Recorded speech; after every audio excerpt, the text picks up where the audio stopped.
Hello, I'm Tricia, and today I would like to talk to you about our ego. It's a special request I received the last days, and I thought I can finish with that because our ego can trouble us sometimes, and especially in a business environment, but also sometimes in a relationship with friends or family, we can get a bit confused with our ego and use it in an unuseful way. Let's say it that way.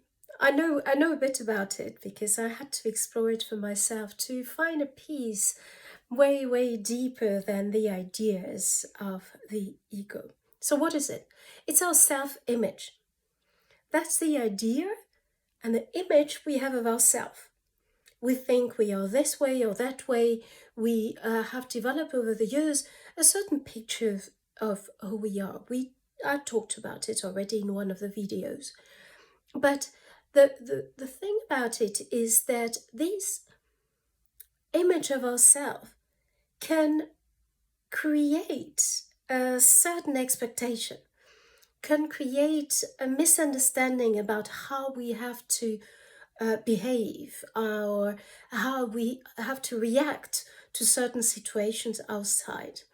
If we think we are very weak, we will tend to defend. We will tend to fight against feedback, for example, or against what we think people say about us, or against also the thoughts that we have about ourselves. So it's an internal fight we can have sometimes. When we have an ego that is somehow distorted and that is very much attached to what we think we should be, and very ambitious and very attached to a high picture of ourselves that we are looking and like running after. That can be very stressful because we are never ever satisfied. The ego is very demanding and expecting things from us, then we'll never be able to deliver. It's on the one hand, in the real life out there, may be useful because you do things, but it also creates lots of dissatisfaction and frustration because you can never be happy. And all these images of ourselves, if you cannot see it for yourself right now, it doesn't matter. You probably have seen it in somebody else. You had a conversation, you gave a feedback to somebody, you wanted to talk about a sensitive issue, and you were surprised about the defensive reaction or the attack of somebody else um, coming out of the blue. And it was probably the ego of this person reacting very strongly. What happens is when you're not aware that we have an ego and a self-image which is not us, we identify with this self-image and forget that below, beneath, beyond this picture, there is a space in us.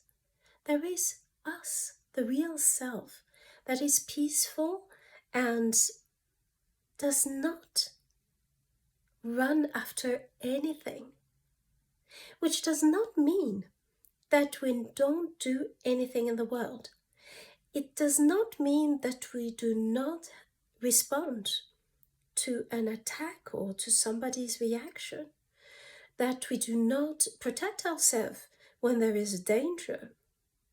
It just means that we do that from a different place. We do that from our deeper self, and you will feel the difference because reacting and acting and talking from our deeper self is more freeing, more peaceful than reacting from our ego. Our ego can create lots of pain. And when we come back, when we get aware of the fact that it's our ego that is reacting, but that we are safe inside, that we are perfectly whole and okay beneath and beyond those pictures of ourselves, and that what people think of us does really not matter because this is their pictures of ourselves, and our picture of ourselves reacts to their picture. These are two egos communicating with each other, and this is not what we need. When you go back to a safe place, beyond our thoughts, beyond the chaos sometimes of your thinking, you will find your true self, a space of creation, a space of connection, a space of love, and a space of peace. And you can access that anytime. It's there for you all the time, even if sometimes you don't see it.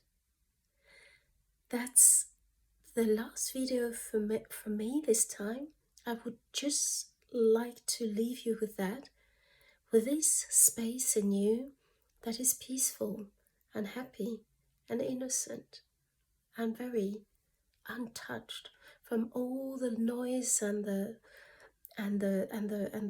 so-called dangers outside. You can go there anytime and have a good rest, have a good time with your families and friends as much as possible in this corona time. Enjoy Christmas and have a wonderful start in the year, and we see each other next year. Get in touch. I'd love to hear from you.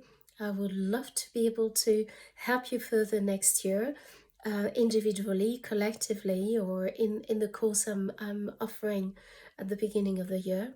It was a pleasure to be in service, and see you next time.